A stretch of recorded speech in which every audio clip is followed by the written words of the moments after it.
So mga kapaster, what's up? So, nandito na tayo sa pangalawang unit. CR din yung pag-install natin dito. So, tulad ng unang unit, may manhole din yung CR dito. So, medyo masikip yung area. Mahirap po siya pag ganito yung area yung pag-installan ng PVC panel. Lalo na kapag may manhole. So, ito na yung ginawa nating frame para sa manhole niya.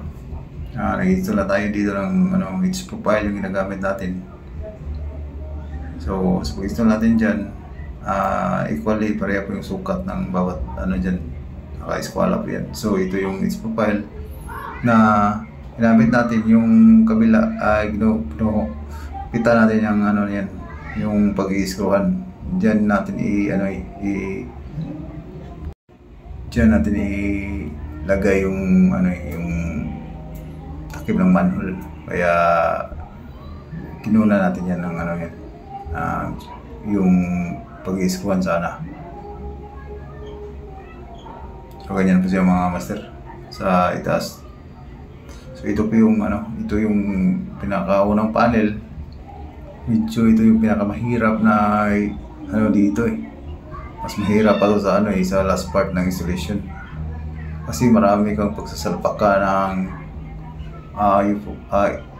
U profile at saka yung H profile.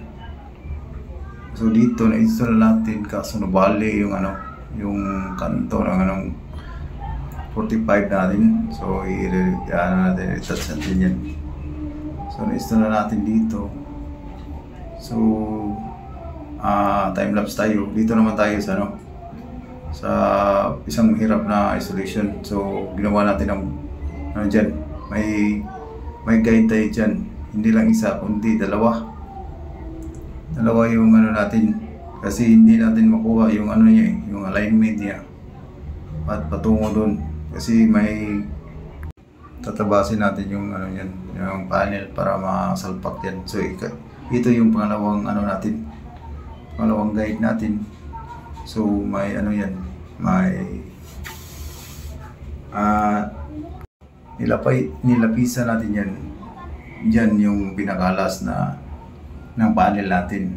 So diyan yung kakatin natin. Yan yung pangalawa nating guide. Yung isa diyan. Hindi natin makuha yan pag pag isa lang yung guide. So ito na yun. Hindi na natin video kasi masikip yung area. At magmamadali din tayo. Kasi hirap talaga So ito yun may may lapis yan tugma sa sa guide kanina. So ganitong mga installation kailangan mo lang talagang hindi ka mainip kasi kunting pagkakamali mo dito sa sukat at tapos nakat mo na ay sayang pa na. So dito lang mga kapatid natapos natin yung CR. Maliit pero mahirap gawin. So dito na yung muna mga master. Salamat sa panonood.